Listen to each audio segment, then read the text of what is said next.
दोस्तों, आज की दुनिया में जो सबसे बड़ी गलती है वो है किसी एक देश पर आंख बंद करके भरोसा करना।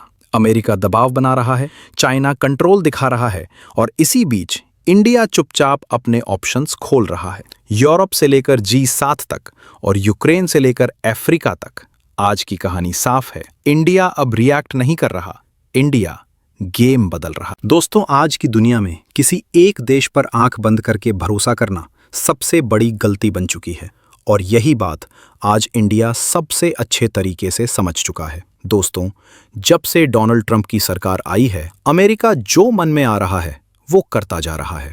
कभी 25% टैरिफ, कभी 50% टैरिफ, कभी रशिया ऑयल को लेकर धमकी, कभी ईरान ट्रेड को लेकर वार्निंग। मतलब साफ है, अमेरिका अब पार्टनर नहीं, प्रेशर मशीन बन चुका है और इंडिया को साफ सिग्नल मिल गया है, अमेरिका अब रिलायबल पार्टनर नहीं रहा। और यही वजह है दोस्तों, इंडिया ने अब EU कार्ड खुलकर खेलना शुरू कर दिया है। इसी कड़ी में जर्मनी के नए चांसलर फ्रीडरिक मर्ज 23 बड़े जर्मन CEOs के साथ इंडिया आए। दोस्तों, ये कोई नॉर्मल दौरा नहीं था, ये साफ मैसेज था कि यूरोप अब इंडिया को लॉन्ग टर्म पार्टनर मान रहा है। जर्मनी आज यूरोप की सबसे स्ट्रांग इकोनॉमी है और वही जर्मनी कह रही है, India is our partner of choice. सोचिए दोस्तों, ये लाइन कितनी बड़ी है। और दोस्तों, सबसे बड़ा गेम चेंजर है India EU free trade agreement, जो सालों से अटका हुआ था, अब तेजी से आगे बढ़ रहा है। जर्मनी साफ चाहता है कि यूरोप का रास्ता इंडिया से होकर जाए।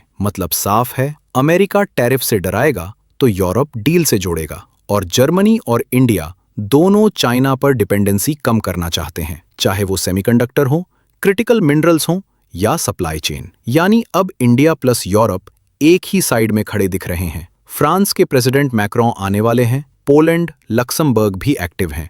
इंडिया अब यूरोप को अलग अलग देशों की तरह नहीं, एक स्ट्रॉन्ग स्ट्रेटेजिक ब्लॉक की तरह देख रहा है। अब बढ़ते हैं अगली खबर की ओर। दोस्तों, अब एक खबर जो क्वाइटली बहुत बड़ा गेम चेंज करने वाली है। दुनिया की सबसे पावरफुल इकोनॉमीज G7 अब एक सवाल से डर रही हैं। अगर कल चाइना ने कहा मिनरल्स नहीं देंगे तो missiles, fighter jets, EV batteries और स्पेस मिशंस सब रुक जाएंगे। और इसी डर की वजह से अमेरिका ने भारत को सीधे G7 की क्रिटिकल मीटिंग में बुलाया है। दोस्तों, ये मीटिंग ट्रेड की नहीं है, ये मीटिंग फ्यूचर वॉर्स और फ्यूचर टेक्नोलॉजी की है। क्योंकि आज की सच्चाई ये है, चाइना दुनिया के 50 से 80% क्रिटिकल मिनरल्स अपने कंट्रोल में रखता है। यही मिनरल्स डिफेंस वेपन्स में लगते हैं, यही EV बैटरीज बनाते हैं और यही नेक्स्ट जेन टेक्नोलॉजी की बैकबोन है। अब अमेरिका और उसके एलाइज समझ चुके हैं, चाइना पर इतना डिपेंडेंस फ्यूचर के लिए खतरा है और यहीं से भारत की एंट्री होती है। भारत, जिसका डिफेंस मैन्युफैक्चरिंग तेजी से बढ़ रहा है, जिसका स्पेस प्रोग्राम आगे बढ़ रहा है और जो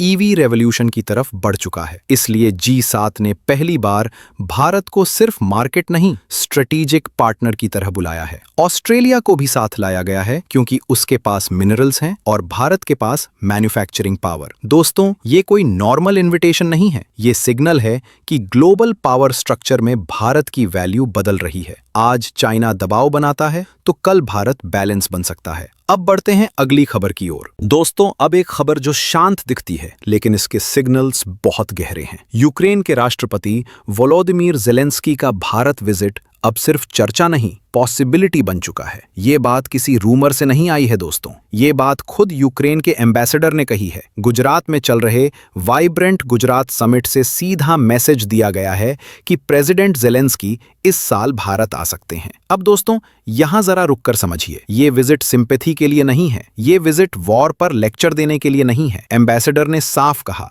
भारत और Ukraine joint projects, business cooperation और फ्यूचर पार्टनरशिप्स पर बात करना चाहते हैं। यानी यूक्रेन ये मान चुका है कि अगर रीबिल्डिंग करनी है, अगर इकोनॉमी खड़ी करनी है तो भारत को नजरअंदाज नहीं किया जा सकता। और दोस्तों, यही नहीं, इसी मंच से रवांडा की एम्बेसडर ने भी कहा, आज भारत रवांडा का सेकेंड लार्जेस्ट इन्वेस्टर बन चुका है। मतलब साफ है, Bharat quietly global trust capital बनाता जा रहा है। वाइब्रेंट गुजरात जैसे इवेंट्स अब सिर्फ इन्वेस्टमेंट मीट्स नहीं है दोस्तों, ये भारत की फॉरेन पॉलिसी का सॉफ्ट पावर वेपन बन चुके हैं, जहां यूरोप भी बैठा है, अफ्रीका भी और एशिया भी। और यही वजह है कि आज दुनिया भारत से सिर्फ दोस्ती नहीं, पार्टनरशिप चाहती है। तो दोस्तों, आज की सारी खबरें एक ही बात साफ कर देती हैं। दुनिया अब भरोसे से नहीं, दबाव और हितों से चल रही है। और ऐसे दौर में भारत किसी एक ताकत पर टिकने के बजाय अपने ऑप्शंस खुद बना रहा है। यूरोप के साथ पार्टनरशिप हो, G7 के साथ